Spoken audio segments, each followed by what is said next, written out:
আপনারা যারা মাই BL app ব্যবহার করেন, যদি আপনাদের 2-3টি বাংলালিংক নাম্বার থাকে, তাহলে কিভাবে আপনাদের মাই বিএল অ্যাপে 2-3টা বাংলালিংক নাম্বার অ্যাড করে একসাথে কিভাবে কন্ট্রোল করবেন। মাই বিএল অ্যাপে অন্য বাংলালিংক নাম্বার অ্যাড করার জন্য প্রথমে মাই বিএল অ্যাপটি ওপেন করবেন। ওপেন করার পর স্ক্রল ডাউন করে নিচে আসবেন।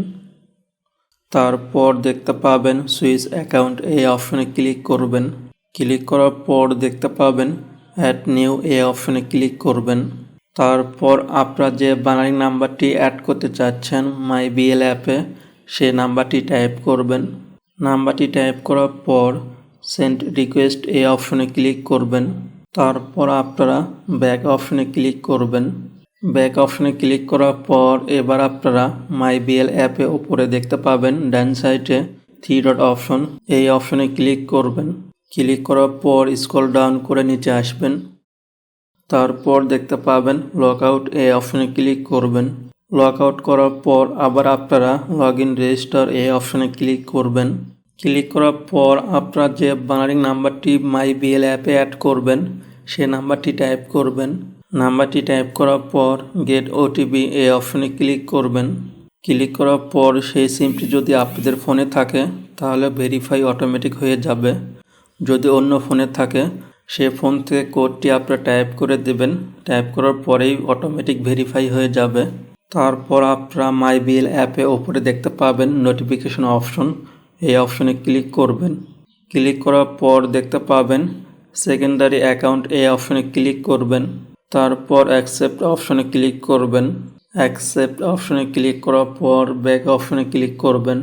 ব্যাক অপশনে ক্লিক করার পর মাই বিএল অ্যাপে ওপরে আবার আপনারা 3 ডট অপশনে ক্লিক করবেন। ক্লিক করার পর স্ক্রল ডাউন করে নিচে আসবেন।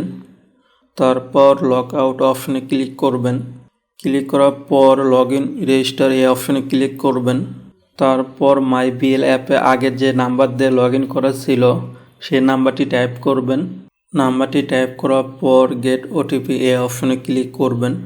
তারপর অটোমেটিক ভেরিফাই হয়ে যাবে।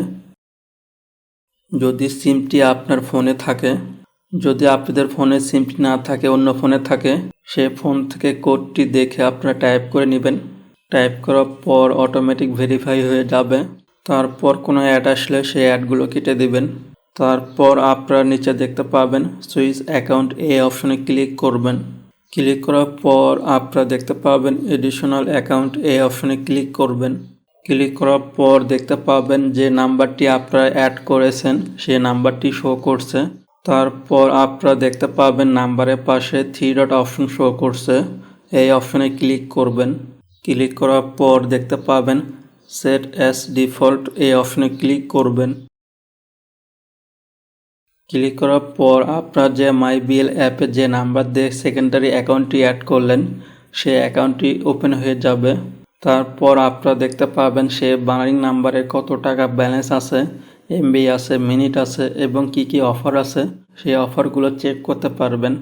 এক কথায় যে বাংলালিংক নাম্বারটি মাই বিএল অ্যাপে অ্যাড করবেন সেকেন্ডারি অ্যাকাউন্ট হিসাবে, সেই নাম্বারের সকল তথ্যগুলো ম্যানেজ করতে পারবেন।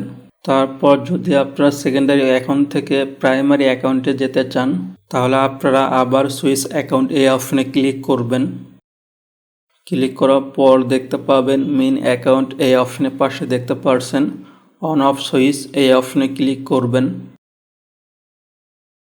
ক্লিক করার পর আপনাদের মাই বিএল অ্যাপের যে আগের প্রাইমারি অ্যাকাউন্টটি ছিল সেই প্রাইমারি অ্যাকাউন্টটি ওপেন হয়ে যাবে।